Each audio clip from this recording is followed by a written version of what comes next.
সুবিধা মানে মোক প্ৰথম কথা মা-দেউতাই বহুতখিনি কষ্ট কৰে। মই বিচৰা বস্তুখিনি হয়তো সময়ত দিব নোৱাৰিব পাৰে, কিন্তু পাছত দিবলৈ মোক সদায় চেষ্টা কৰে। আৰু বিদ্যালয়ৰ শিক্ষক-শিক্ষয়িত্ৰী সকলোৱে মোক বহুতখিনি সহায় সুবিধা আগবঢ়াইছে। তেওঁলোকে মোক বিশ্বাস কৰে যিহেতু সেইখিনিৰ পৰাই যথেষ্ট প্ৰেৰণা পাইছিলোঁ। এজন প্ৰশাসনিক বিষয়া হ'ল লেডি কলেজত পঢ়িব মন আছে। মই ঢলাজান হাইস্কুলত ৰান্ধনি কৰোঁ। দেউতাকে দিন হাজিৰা কৰে। দিন হাজিৰা কৰি যেনে তেনে চলি আছোঁ। ৰান্ধনি পইচাও আমাৰ সময়মতে নিদিয়ে নহয়। মাহটোত কিজানি বছৰটোত কিজানি কেইবাৰ মাহৰ মূৰতহে কেতিয়াবা দিয়ে, কেতিয়াবা নিদিয়ে, তেনেকুৱা হিচাপতে দিয়ে। সেইকেইটা পইচাই ল'ৰা ছোৱালী চলাব নোৱাৰি নহয়, ঘৰ সংসাৰ যেনে তেনে চলি। হাজিৰা কৰিলে আচলতে দেউতাকৰ দেহাও বেয়া, মানে চুগাৰ আছে আৰু প্ৰেছাৰ আছে, বহুতখিনি বেমাৰ আছে।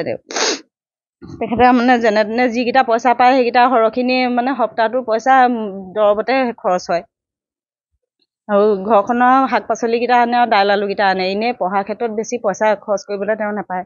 মই ৰান্ধনি পইচা যিকেইটা মাহে নাপাওঁৱেই, 2 মাহ 3 মাহৰ মূৰত পাওঁ নহয়, সেই পইচাকেইটাই তাৰ মানে কিবা কিবি দৰকাৰ হ'লে বহি কিতাপৰ পইচা কিন্তু তেখেতে দিব নোৱাৰে। আকৌ তেখেতৰ মানে পইচা কেইটকা দৰৱ আৰু শাক পাচলি দাইল আলু এইকেইটা হেৰিতে সীমাবদ্ধ। মনটো খুব ভাল লাগিছে। এনেকুৱা এটা তাৰমানে আমি পোৱা নাছিলোঁ। আমি নিজেও আচলতে পঢ়িবলৈ ইমানখিনি নাছিলে আমাৰ, আৰু তাই যে ইমান কষ্ট কৰি ইমান নিজৰ মগজুৰে পঢ়িছে, সেইকাৰণে আমাক খুব ভাল লাগিছে। আপোনালোকে এই ঘৰৰ অৱস্থা দেখিছে। আমি এই গাঁৱৰ বাসিন্দা, সৰুৰে পৰা দেখি আহিছোঁ। মাক আৰু বাপেকে যথেষ্ট কষ্ট কৰিছে, আৰু তাই যিখিনি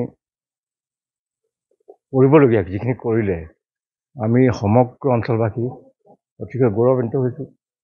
আৰু মোৰ অকণমান চকুপানী ওলাইছে যে হয়তো আমাৰ এটা ইচ্ছা যে তাই আৰু আগবাঢ়ক।